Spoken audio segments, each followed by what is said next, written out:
This is Shooting Spaces with Rich Baum and Brian Berkowitz. Hi, this is Rich from beautiful Sacramento, California. And Brian Berkowitz here from New York. Cold, we not want as to welcome. What's that? Cold, not as beautiful as California, but. Oh, it was absolutely perfect. Just went on a walk. But we're here today with Shooting Spaces. We want to welcome everybody. And what are we doing today, Brian? Yeah, let's get right into it because it's always a fun topic to talk about. We haven't asked the guys question. And not only that, we brought a special guest with us today. So before we get to the question and play it for everybody, let's introduce our guest. This question, is a composition question. So we figured who better to bring on than Mr. Composition himself, our good friend, Tony Colangelo. Tony, thanks for joining us today. Thank you again for having me. Sure. And you've been on the show before, so I guess you're a seasoned veteran, and we've done webinars and all that. But just for the new listeners out there, give us the 1 minute Tony Colangelo elevator pitch. Well, I'm a residential and architectural photographer in the Pacific Northwest on Vancouver Island, Canada's westernmost territory.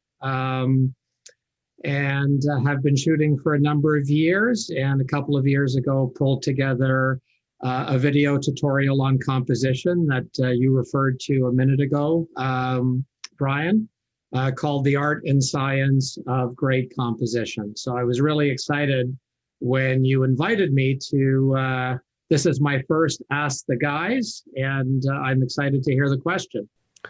Awesome. Yeah, I think if I'm not mistaken, Rich, we've only had one or two maybe other professionals on Ask the Guys questions with us. So it's a rarity. We're always touting that we'll get a professional to answer your question. We haven't done it as much as we set the bar really high, but we did happen to get the top of the top to answer this question. So I hope that weighs everything out. Yeah. For sure. And, besides your tutorial, you spoke a little bit about composition at the PFRE conference a couple of weeks ago. So yeah, I did. It was a blast. Well, it was a terrific event, a lot of really good speakers. And I participated in a couple of things. One, I shared with Brandon, who ran the conference. I shared with him a number of chapters from the composition tutorial. And I also did a session on branding called You Are Your Brand. And I think it was well received. At least I hope it was. It was. I texted you a couple of days ago that I was in the middle of rewatching it. So, yeah. I watched it a second time. And I've told you this also. I watch your course every few months. So, we can speak a little bit later about your course and promote that a little bit. But definitely worthwhile, and definitely a worthwhile purchase for anybody. Before we get to the question, I just got to give everybody a little word from one of our sponsors, HD Photo Hub.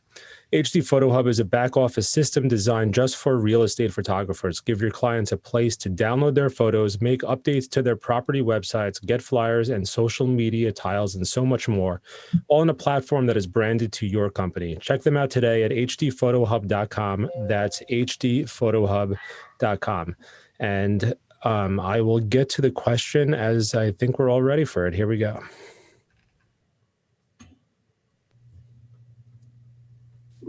Hi, Rich. Hi, Brian. This is Nima again with another question.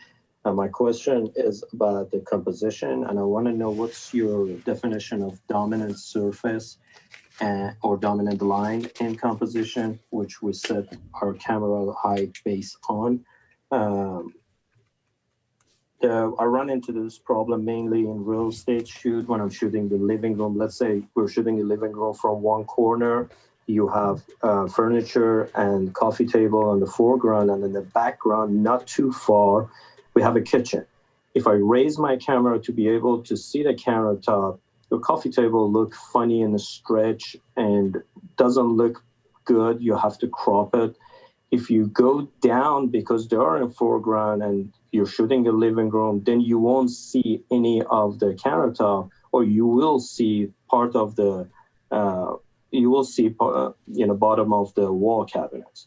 I want to know what's the solution for that in real estate or designer work if it's different And hopefully you guys can help me or have some guests here. I'm trying to find a Tony Colangelo's type of solution for this so we can apply it to every situation.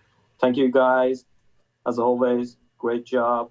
Cannot wait to hear this. Thanks. So he was basically asking us to get Tony Colangelo on to answer this question.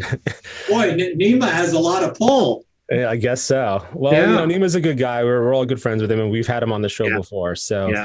He's killing it. I mean, what did he do? Like 900 houses last year or something insane like that. So I think he's going to hit 1,000 this year. He's thank God he's doing really well. Awesome. Yeah. I was down in Virginia, during one of my Maryland, I should say, during one of my trips for Rolex, and we went out to dinner. It was nice. We had a good time. Yeah.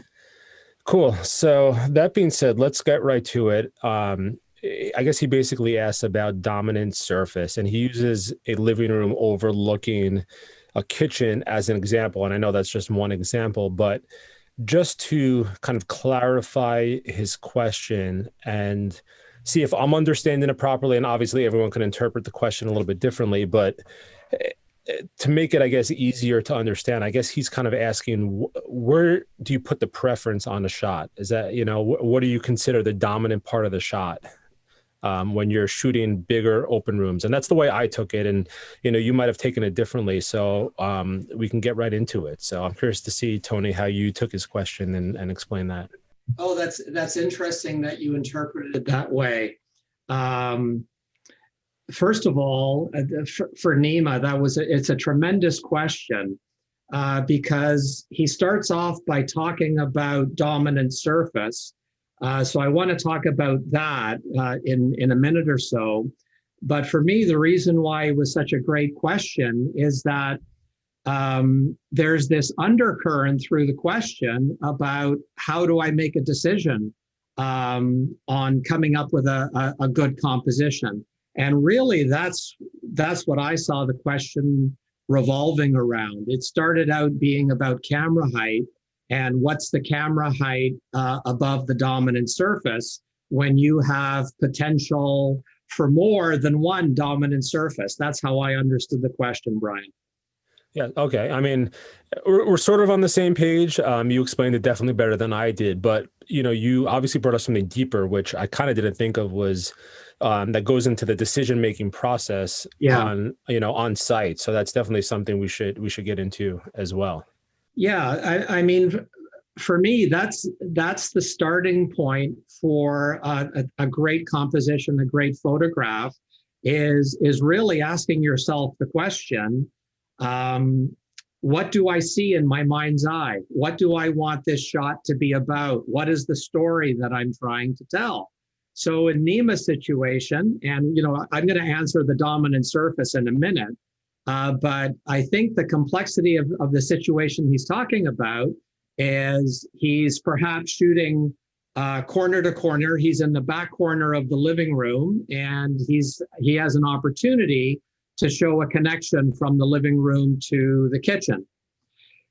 And because of that, there's an issue about how high to go with the camera. If he goes so high to see the countertops in the distance of the kitchen, it's way too high for the elements in the foreground, whether it be chairs or a coffee table, what have you. And as we know from wide angle lens distortion, the things when we're using a wide angle lens, I call it proximity distortion. I don't think that's probably accurate, but that's the way I understand it, that the things closest to the lens get disproportionately stretched or distorted, particularly as we get into the corner of the frame.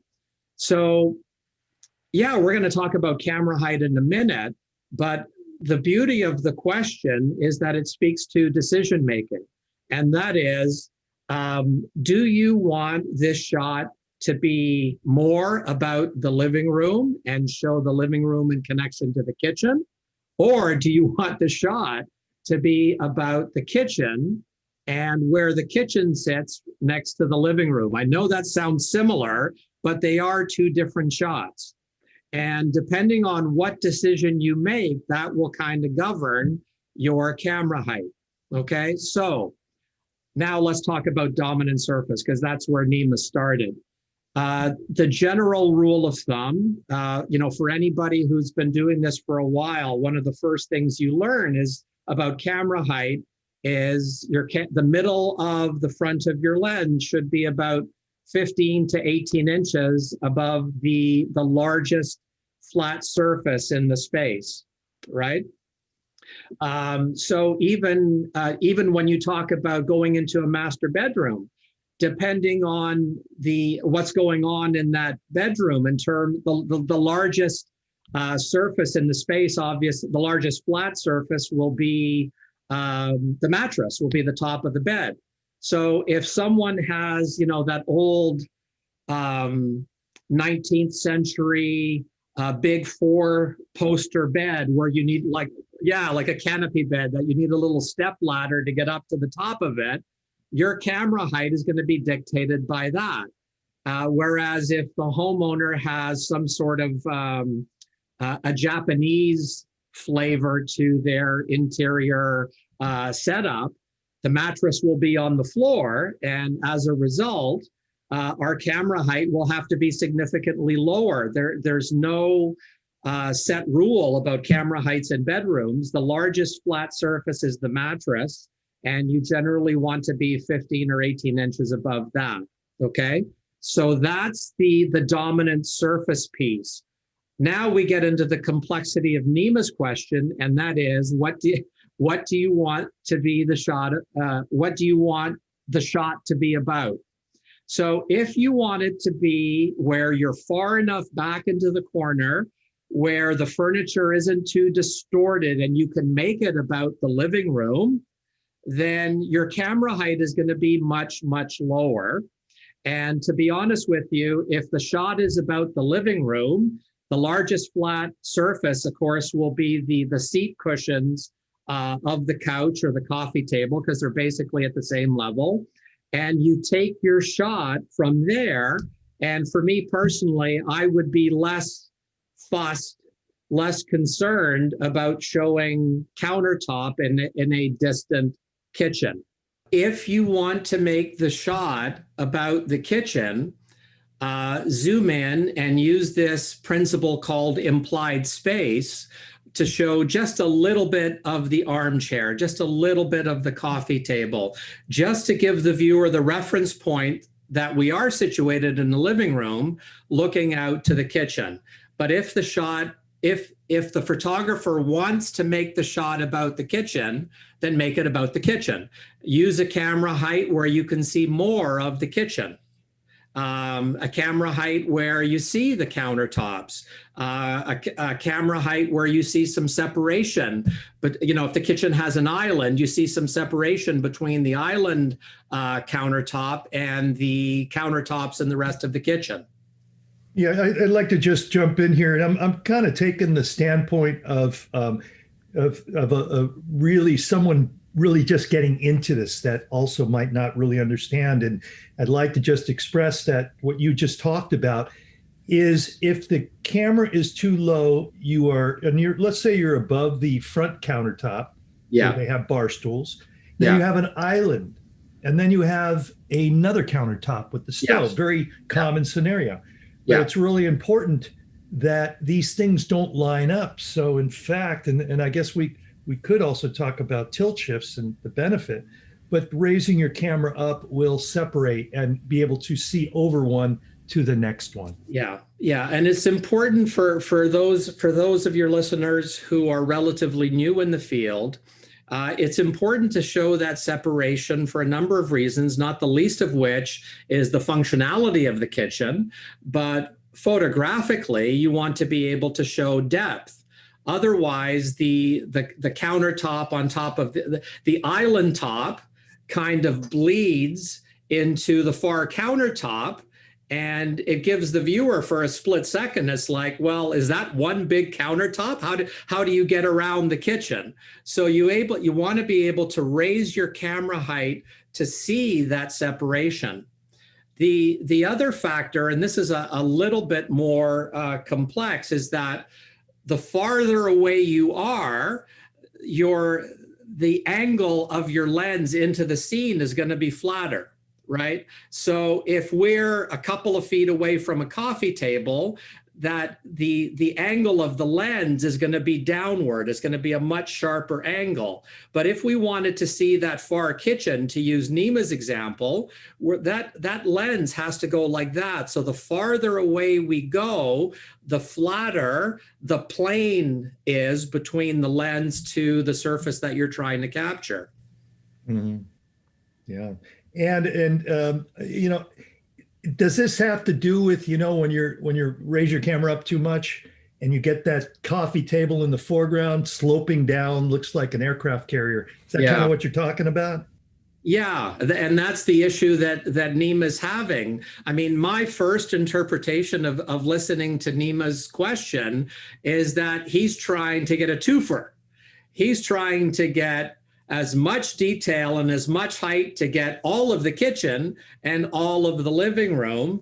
And depending on how crammed you are into the corner, I don't think you can do it. I don't think you can get a perfect living room shot and a perfect kitchen shot. You know, from a camera height perspective, I don't think you can show all of it into one shot. Which is for me was the beauty of Nima's question, because as I said earlier, the undercurrent is, what decisions do I need to make to actually capture the shot that I have in mind here?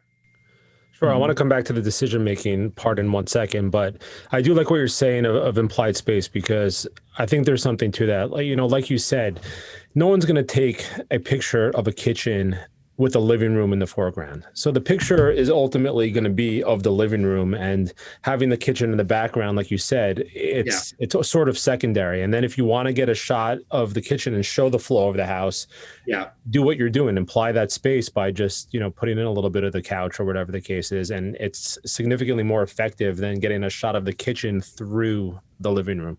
Yeah, exactly.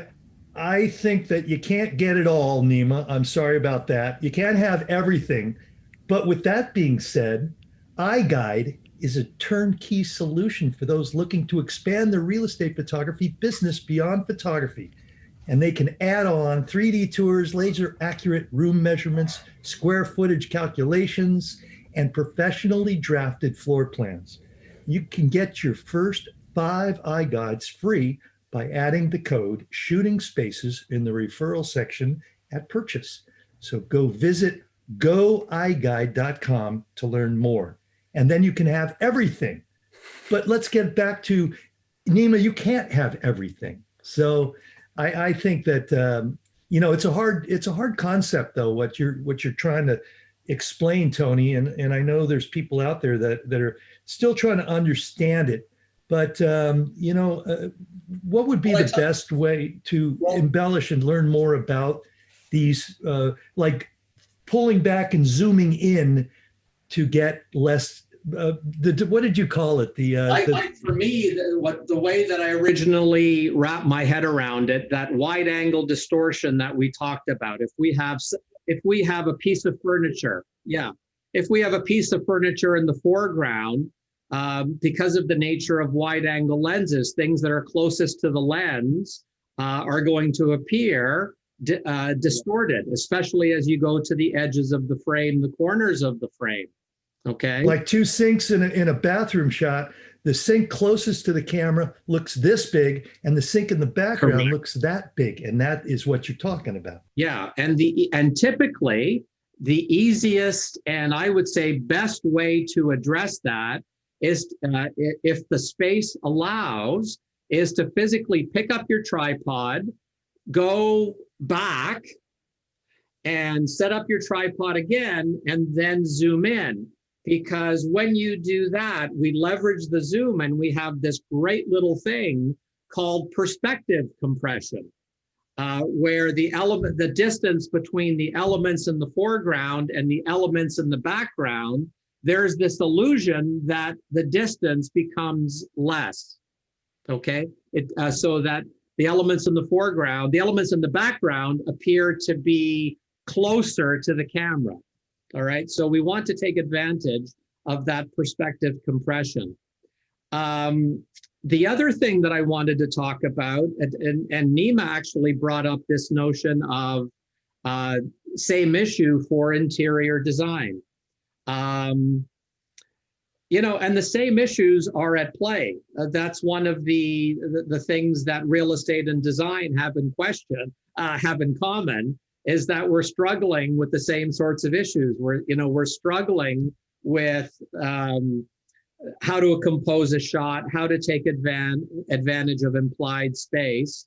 And again, for those of your listeners who are relatively new, and maybe if I can ask them to visualize this, imagine you're shooting really wide angle and you can see the entire armchair in the bottom left-hand corner of the shot and the kitchen in the middle to top right-hand side of the shot.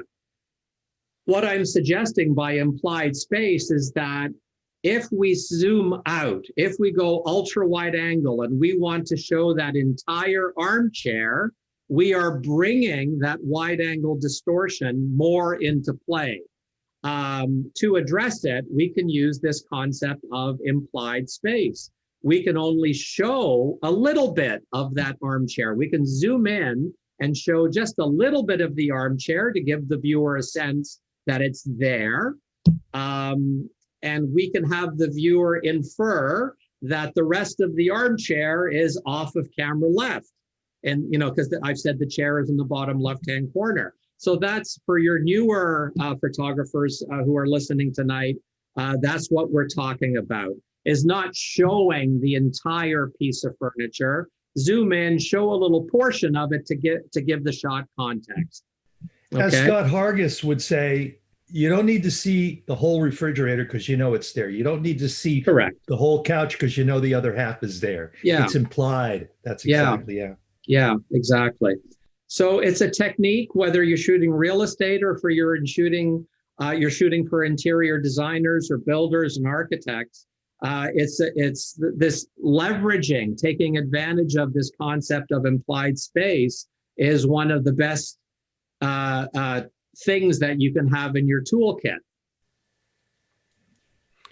Cool. Let me ask you, Tony, and you know, I think we summed up Nima's question, so I'm going to go slightly off topic here because I think it's something interesting to bring up, and I don't mean to put you on the spot, but I know you interpreted the question a little differently, and you spoke about decision making and what goes into that decision making process. Yeah. So, talk to me a little bit about maybe some. I don't want to say tips, but what are some quote unquote exercises to help train the mind to make that decision-making process quicker? Because when we're on site, you know, we have to shoot a house in an hour and a half. Yeah. So we can't sit there for 15, 20 minutes during that decision-making process and say, what's the perfect scenario? And there never is a perfect scenario. Yes. So you got to make a very, you got to hasten your decision-making process. You got to do it quick. You got to make sure you're comfortable with it. And you're probably going to sacrifice a little bit of something here and there. Yeah. So anything you can tell us about that decision-making process and what to either look for or how to kind of train your mind to think a little quicker? Yeah, it's a great question.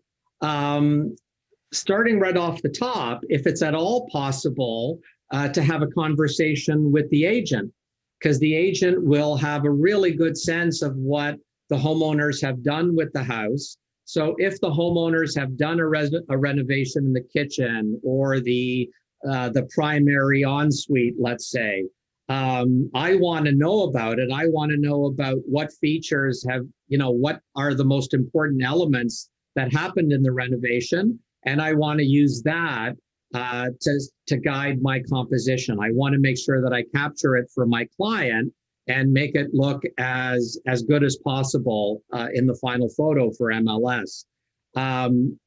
The other thing is really is going in with a methodology, and this is something that I talk a lot about in my tutorial, right?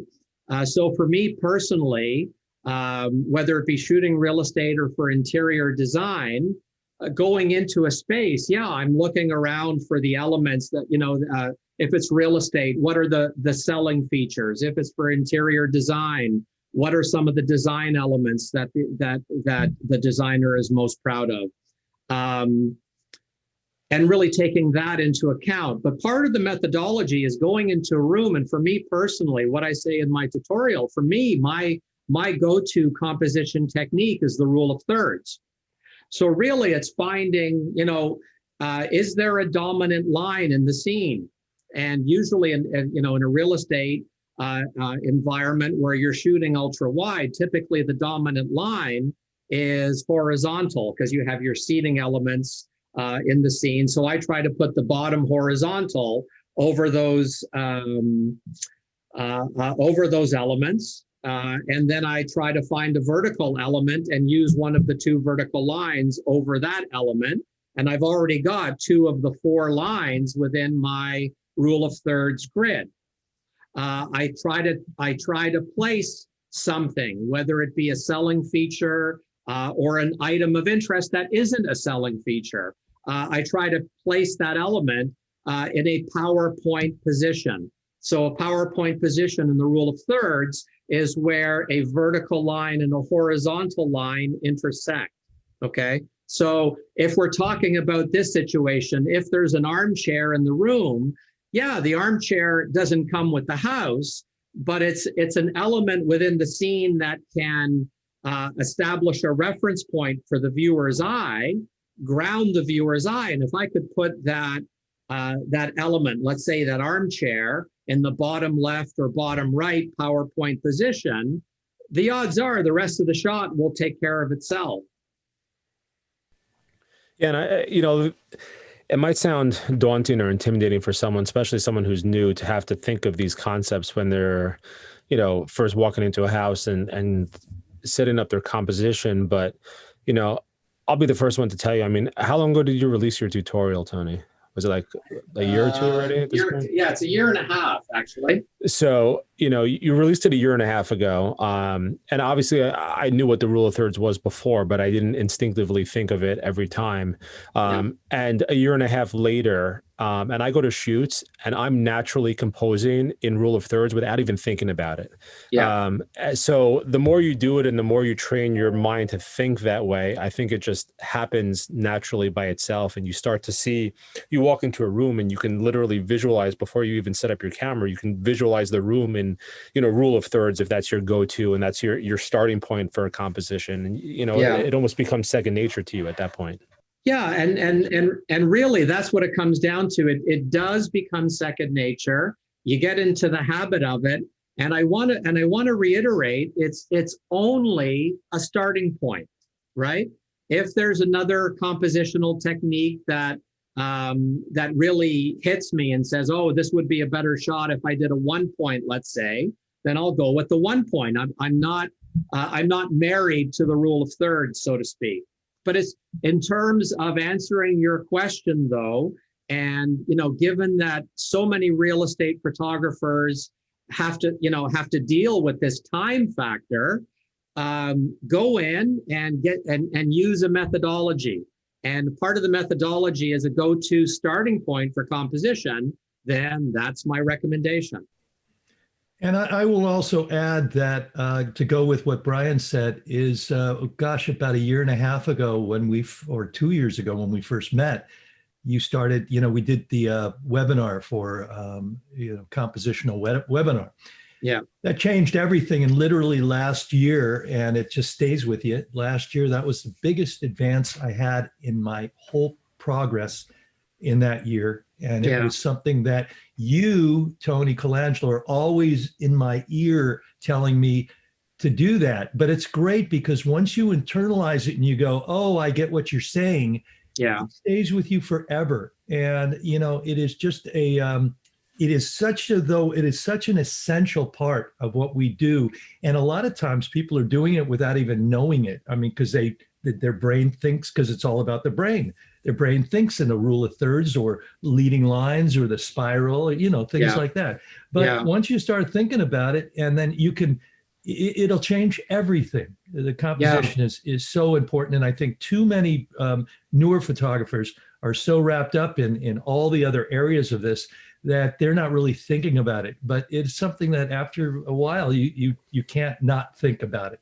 Well, look, you could be a master at editing. You could edit like Barry McKenzie, right? You can light like Scott Hargis.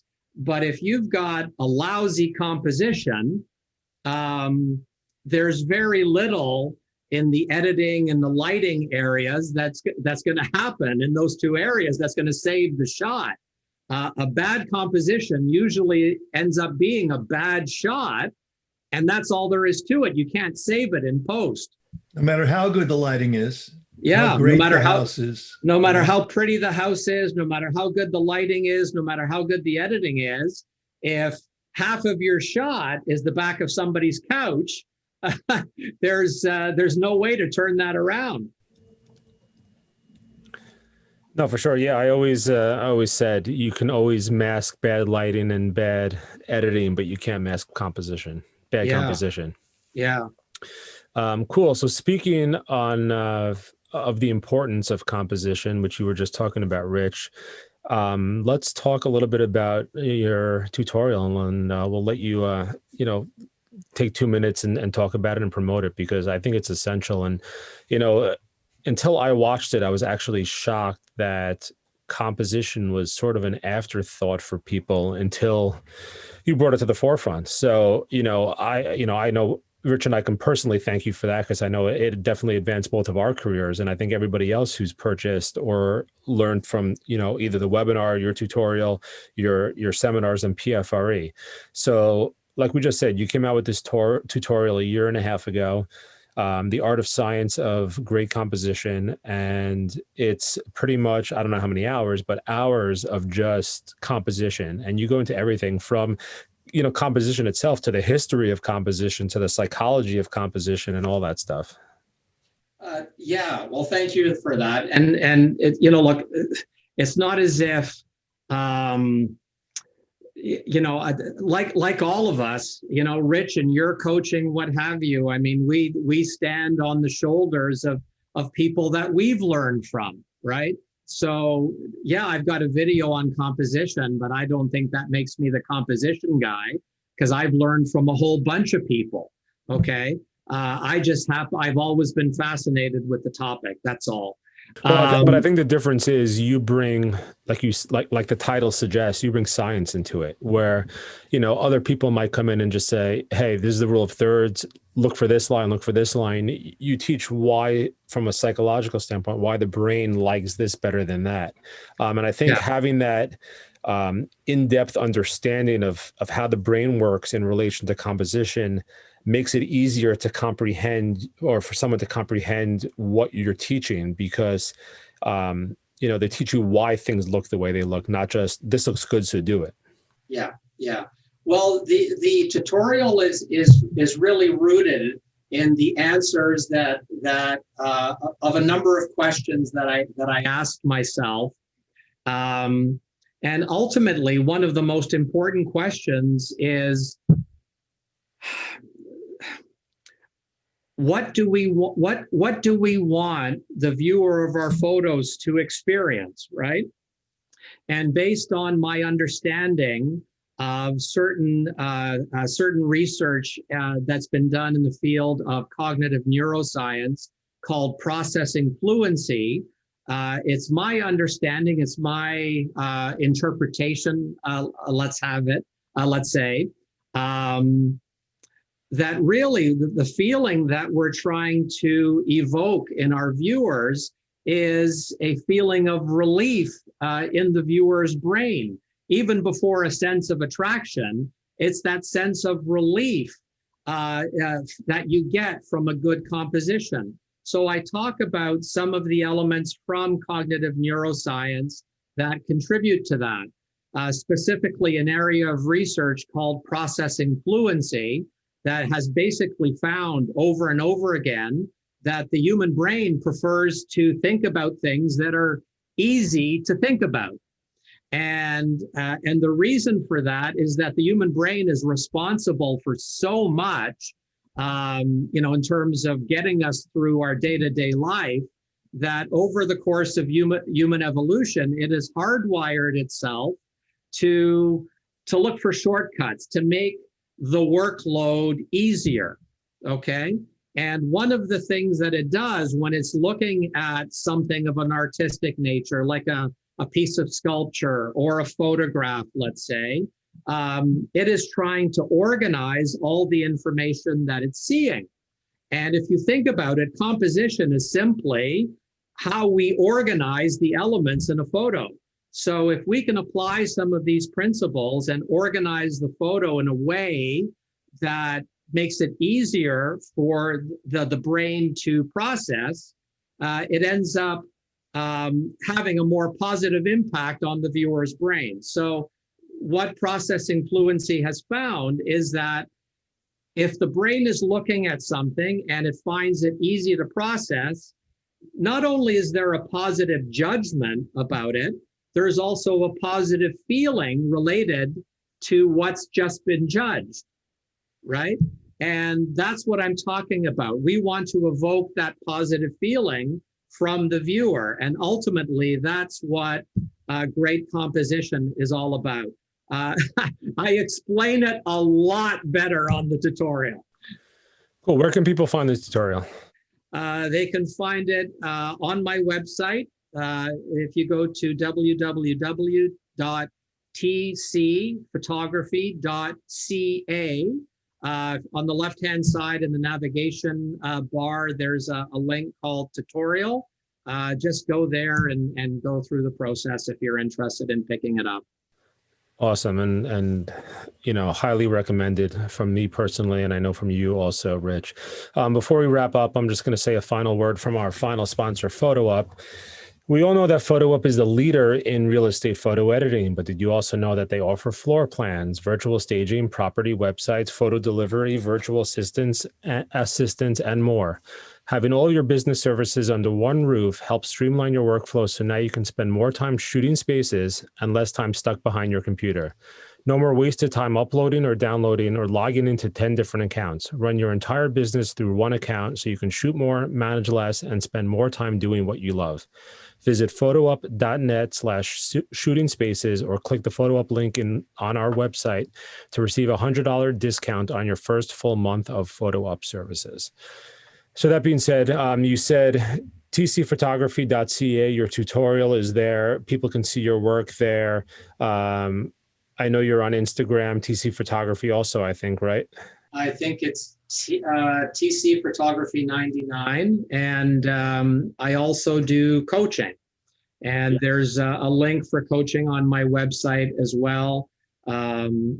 Different aspects of coaching involved there, from core photography improvement right up through going through a proper branding process. Sure. And I'll give you a live testimonial because I went through your whole program and, you know, it changed and revolutionized my business. But I don't want to sound like I'm here giving an ad for you. But well, thank you for that. Nevertheless. So thank you, Tony, for coming on. Thank you, Nima, for submitting your question. It's always fun. And, you know, we're glad that we're able to bring a pro, because we always say we got to bring a pro on, Rich, and we finally did it. So. Well, thank you for having me, Nima. That was a great question. And I hope somewhere in this conversation, you got the answer that you were looking for, Nima. If not, submit another one. We'll bring you back on, Tony.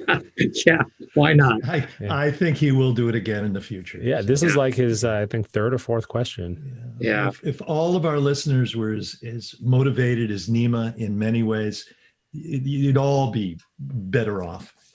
Just great. For sure. All right, Rich. Well, Tony, thank you so much. My pleasure as always. Thank you.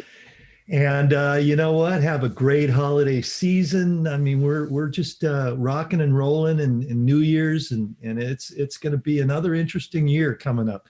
But I just want to say that everybody, please check out shootingspaces.net, our website, where you can get webinars like Tony's webinar he did with us, Twilight Photography webinars. You can get presets, and you can get coffee mugs and all kinds of great stuff. For Christmas, you want to get a Shooting Spaces coffee mug. And Tony, do you have a Shooting Spaces coffee mug? We got to get you one. Yeah. I want the T-shirt, man. We'll get you a T-shirt. There you go. But I want to please ask people to also, like Nima did, ask the guys. It's always good at shootingspacespodcast.com. And we really appreciate, be sure you subscribe to us. And as always, we appreciate your time. You spend your time the way you want, and you would spend it with us. And really, I want to just say to Tony that, sure, lights and cameras and lenses are great and so much fun, but there's nothing that will take the place of education and understanding. And, the things we talk about might be, some people are going, oh, I'm not really interested in that. Well, you will be if you stay in this game a little longer. Yeah, for sure. I just want to say, whatever you do, just go out there and shoot some spaces. Thanks. This has been Shooting Spaces. For more episodes, visit shootingspacespodcast.com and visit our education site at shootingspaces.net.